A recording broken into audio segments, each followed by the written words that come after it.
पंजतन का। हमारे चैनल से जुड़ने के लिए YouTube पर लिम्रा एजेंसी सब्सक्राइब करें। इनके पास खिलाफत नहीं थी, उन 5 के बाद सबों के पास खाली आफत थी मौलाना जी जी। और आज भी रस्मी तौर पर खाली आफत ही बांटी जा रही है, खिलाफत तो कहीं देखने को नहीं मिल रही। इल्ला माशाअल्लाह। मेरी बातें तो बड़ी कड़वी होती हैं और मैं जानता हूं यहाँ से जाने के बाद गाली सुनूंगा, दो चार दर्जन गाली दो, मुझे क्या फर्क पड़ता है। यहाँ तो कलंदर हैं, ये बाजू मेरे आजमाए। अरे आखिरी बात सुन लीजिए और इसी बात में मेरी तकरीर का माहासल है। क्या कहना है? आखिरी बात, खलीफा हारून रशीद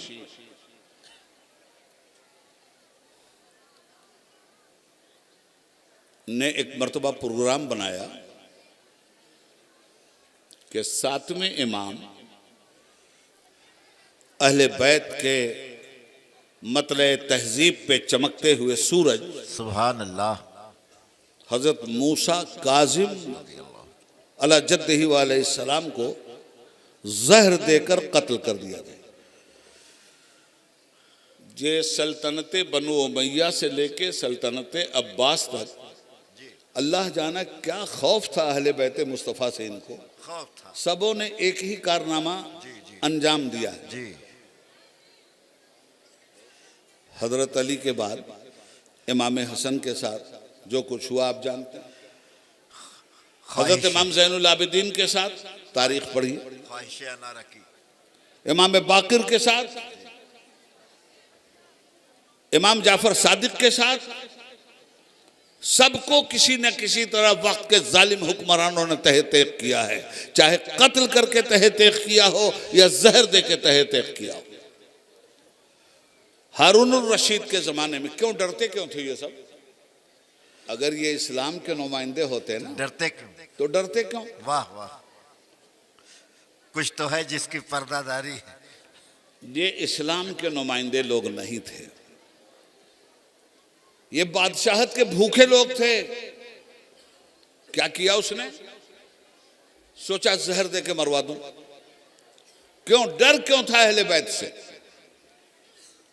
इसलिए डर था कि जालिम बादशाह दलों पे हुकूमत करते हैं हाय हाय, और अहले बैत मुस्तफ़ा दिलों पे हुकूमत करते हैं। सुभान अल्लाह। वाह। तो दिल पे जब किसी की हुक्मरानी हो जाए ना दोस्त, जब दिल ही ले लिया उसने तो बाकी क्या रहा।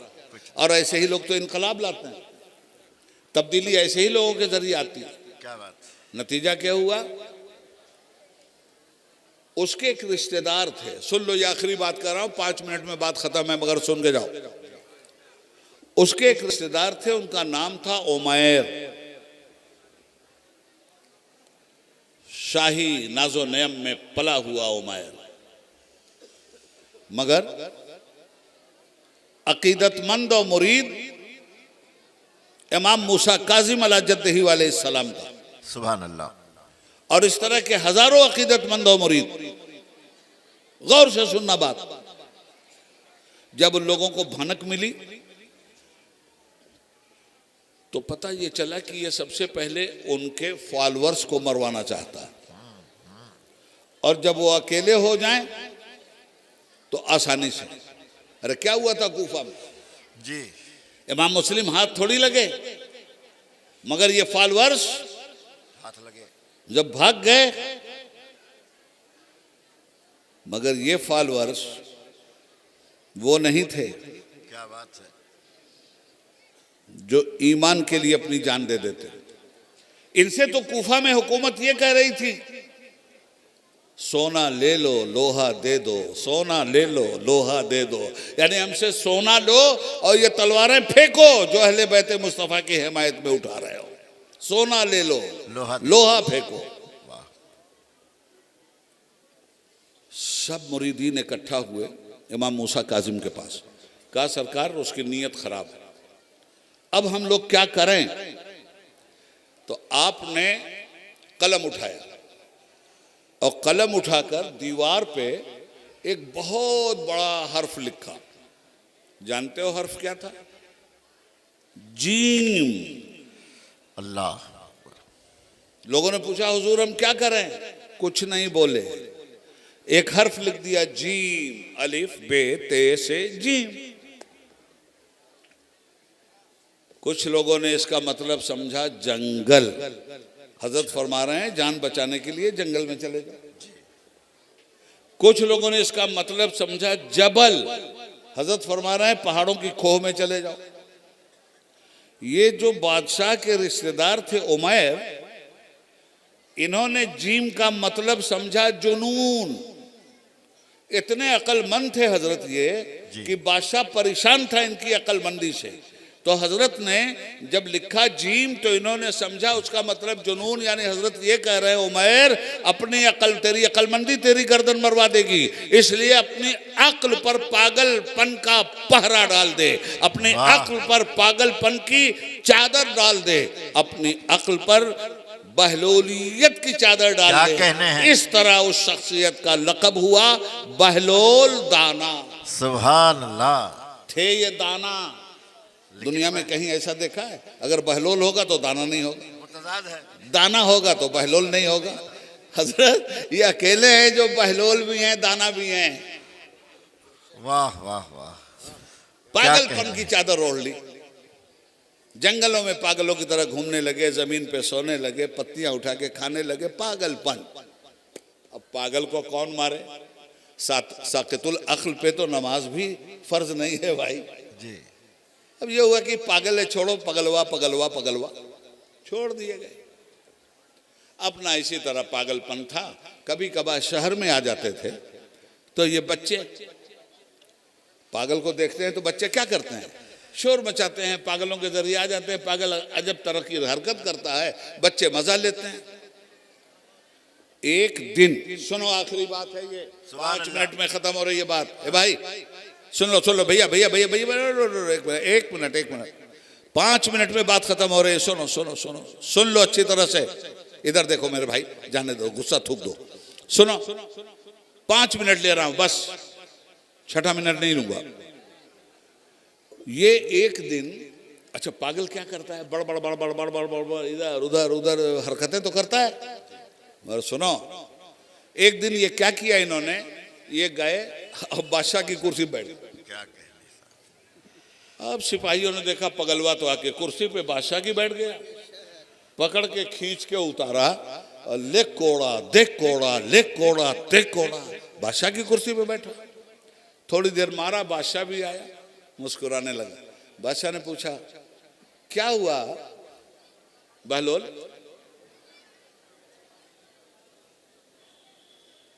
कुर्सी पे बैठ गए थे।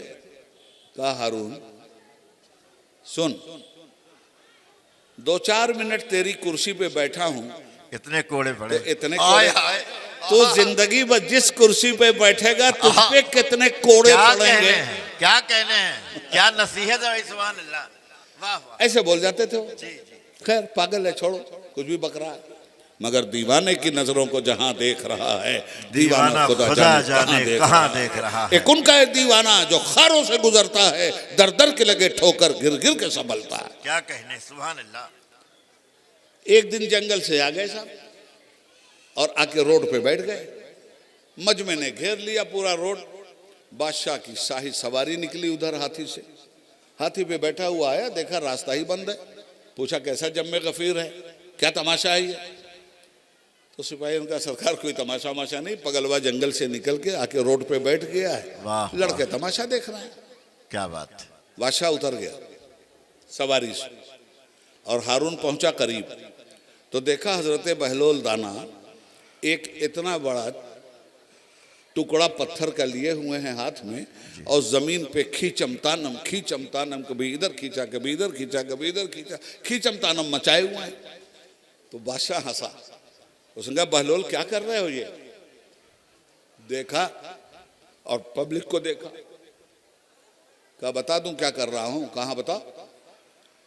कहा तुम लोगों से अल्लाह ताला से सुलह करवा रहा हूं। अल्लाह अकबर। क्या सुलह? तुम लोगों से और अल्लाह ताला से सुलह करवा रहा हूं। तो बादशाह ने पूछा हो गई सुलह? कहा नहीं हुई। कहा क्यों? का वो तो सुलह करने के लिए तैयार है, तुम लोग तैयार नहीं।